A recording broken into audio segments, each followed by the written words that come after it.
रहमान डकैत की दी हुई मौत बड़ी कसाईनुमा होती है। अक्षय खन्ना के किरदार रहमान डकैत और औरंगजेब जब फिल्म में विलन का किरदार हीरो से भी बड़ा हो जाए। जहाँ भगवा रंग नजर आए उसे लाल कर दो।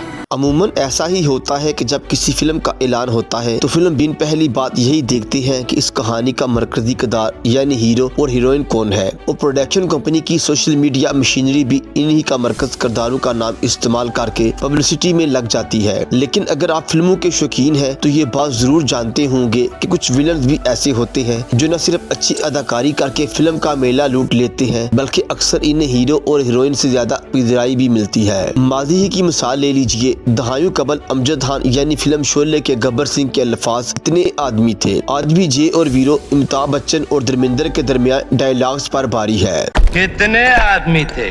2 आदमी।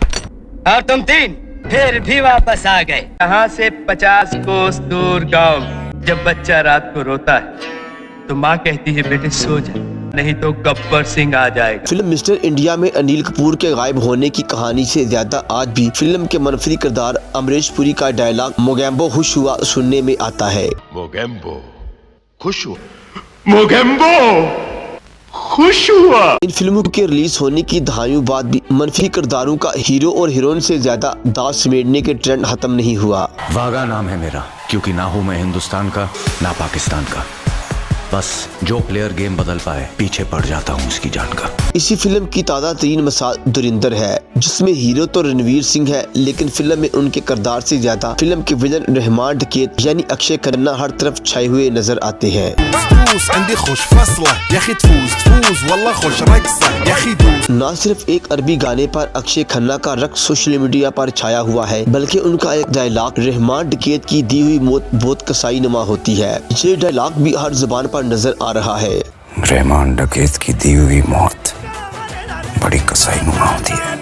अक्षय खन्ना का केस ज्यादा दिलचस्प इसलिए भी है कि वो नुमाई पर यकीन नहीं रखते और मीडिया की चकाचौंध और इंटरव्यू से दूर रहना पसंद करते हैं। अक्षय खन्ना इतने तन्हाई पसंद है कि एक मर्तबा डायरेक्टर करण जौहर ने कहा अगर छुट्टी वाले दिन अक्षय खन्ना को ऑस्कर अवार्ड देने का ऐलान हो तो वो ये कहकर माजरत कर लेंगे कि वो छुट्टी वाले दिन घर से बाहर नहीं निकलते। ताहम जब ये अदाकार स्क्रीन पर नजर आते हैं तो अपने साथी अदाकारों को अक्सर पीछे छोड़ जाते हैं। एक अच्छी टीम के बगैर कोई अदाकार कुछ भी नहीं। एक इंटरव्यू में अक्षय खन्ना से पूछा गया कि उनकी फिल्में इतनी ताहीर से क्यों सामने आती हैं। उन्होंने जवाब दिया कि देखें, अदाकार होना आसान काम नहीं। एक अदाकार इस दुनिया की सबसे हसास और दूसरों पर इंसार करने वाली शख्सियत होती है। राइटिंग और म्यूजिक कंपोजिंग तन्हाई में हो सकती है लेकिन एक अदाकार तन्हा कुछ नहीं कर सकता। ऑस्कर विनिंग पिक्चर करनी है। I want an Oscar। हमें एक अच्छे हिदायतकार, मुसन्नफ, कैमरामैन और दीगर अच्छे अदाकारों की जरूरत होती है। एक अच्छी टीम के बगैर हम कुछ भी नहीं। धुरिंदर की प्रमोशन की तकरीबात में अक्षय खन्ना ज्यादा नजर नहीं आए लेकिन इस फिल्म की रिलीज के बाद वो ही सबसे ज्यादा वायरल हुए हैं। इन्हें अपनी अदाकारी और अपनी टीम पर भरोसा था और यही भरोसा इस फिल्म में उनकी कामयाबी का राज बना। तकरीबन 28 बरस कबल विनोद खन्ना ने अपने बेटे को फिल्म हमालिया पुत्र के जरिए फिल्म इंडस्ट्री में मुतारफ करवाया था और उस वक्त किसी ने सोचा भी नहीं था कि अक्षय इंडस्ट्री के एक अनोखे अदाकार की शक्ल में सामने आएंगे। हमारे अब्बू शाहजहां ये ताज हमारे भाईजान दारा शिको के सर पे सजाना चाहते थे, हमने वो सर ही काट दिया। अक्षय को बतौर मरकजी किरदार ज्यादा पजीराई नहीं मिल सकी। कैरियर के इब्तदाई बरसों में बॉर्डर उनके लिए एक बड़ी फिल्म थी जिसमें उनके अलावा दर्जन बार दीगर अदाकार थे। बॉर्डर पे लड़ाई छिड़ने वाली है। बेटा सेहरा नहीं बांधेगा?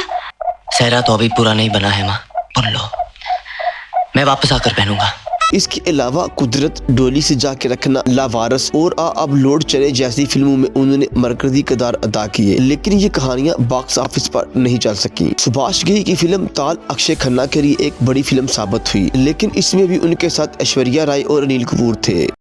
आपने मेरे पिता पर हाथ उठाया, जानते आपने क्या किया? पूरी दुनिया में किसी को एक शब्द भी अपमान का ना कह सका। आपने उस पर हाथ उठाया माना, लेकिन आप पागल हो गए हैं। बाल गिरने से इत्तेमाद को ठेस नहीं पहुंची। शायद जल्द ही सर के बाल गिरने से अक्षय खन्ना को फिल्म में फ्लॉप होने से ज्यादा दुख हुआ था और उनके कैरियर को भी इससे बड़ा झटका लगा। इंडियन फिल्म इंडस्ट्री में किसी भी हीरो का हेयर स्टाइल बहुत मायने रखता है, लेकिन अक्षय के बाल कम उम्र में भी बहुत तेजी से गिर रहे थे। सन 2001 में फरहान अख्तर की फिल्म दिल चाहता है में अक्षय खन्ना को एक नए रूप में दिखाया गया, मॉडर्न, स्टाइलिश और मैच्योर। इस किरदार के जरिए इन्हें शहरी फिल्म भीनी में बहुत पजीराई मिली। इस फिल्म में उनके स्टाइल से एक बात बहुत वाज़ेह हो गई थी कि अक्षय के बाल बहुत तेजी से गिर रहे हैं। दीगर अदाकार इस परेशानी से बचने के लिए हेयर ट्रांसप्लांट की राह लेते हैं, लेकिन अक्षय ने किसी नामालूम वजह की सबब ऐसा नहीं किया। कुछ बरसों बाद उन्होंने मेनक शर्मा को एक इंटरव्यू में अपने बालों पर भी बात की थी। बाल गिरने से आपके एतमाद को ठेस पहुँचती है। ये मेरे साथ कम उम्री में होना शुरू हो गया था और ये ऐसा ही है कि आप किसी पियानो बजाने वाले शख्स से उसकी उंगलियां छीन ले। दिल चाहता है के बाद अक्षय खन्ना ने अब्बास मस्तान और प्रियदर्शन की मुतअद्दिद फिल्में की और वो हंगामा, हमराज, नकाब और रेस के जरिए एक बार फिर शोहरत की बुलंदी पर पहुंच गए। ताहम इन फिल्मों में भी वो सोलो हीरो यानी वाहिद मरकजी किरदार नहीं थे। अक्षय को इस वक्त ये अंदाजा हो गया था कि शायद इन्हें मरकजी किरदार से ज्यादा सपोर्टिंग किरदार करनी चाहिए। केस पढ़ने से पहले मैं इंसान को पढ़ता हूँ। Vijay Salgaonkar is a smart man. आपका गार्डन काफी इंटरेस्टिंग है, देख के कुछ याद आ गया। अक्षय शायद वो वाहिद इंडियन हीरो है जो इत्तेफाक और दरेशम जैसे फिल्मों में बगैर बालों के नजर आए और इसके बावजूद भी शायकीन की तवज्जो खुद पर मरकूज करने में कामयाब रहे। सिवा जैसा दुश्मन अब मिलेगा कहाँ?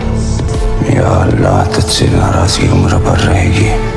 जन्नत के दरवाजे खुले रखना, शेर आ रहा है। जब लोग धुरंधर फिल्म में रहमान डकैत के किरदार की बात कर रहे हैं, उसी वक्त वो ये भूल रहे हैं कि ब्लॉकबस्टर फिल्म छावा में अक्षय खन्ना ने औरंगजेब का किरदार अदा किया था और ये किरदार इंडियन फिल्म इंडस्ट्री की तारीख का एक ताकतवर तरीन किरदार था। हमने शाहजहां को मारा नहीं, हमने शाहजहां को कैद किया। 8 साल उस कैद खाने के रोशनदान से। ताजमहल देखते देखते अबू जान की जान ही निकल गई। धुरंधर और छावा यानी एक बरस में 2 कामयाब फिल्में। ये कहना बेजा नहीं होगा कि सन 2025 अक्षय खन्ना की वापसी का साल है।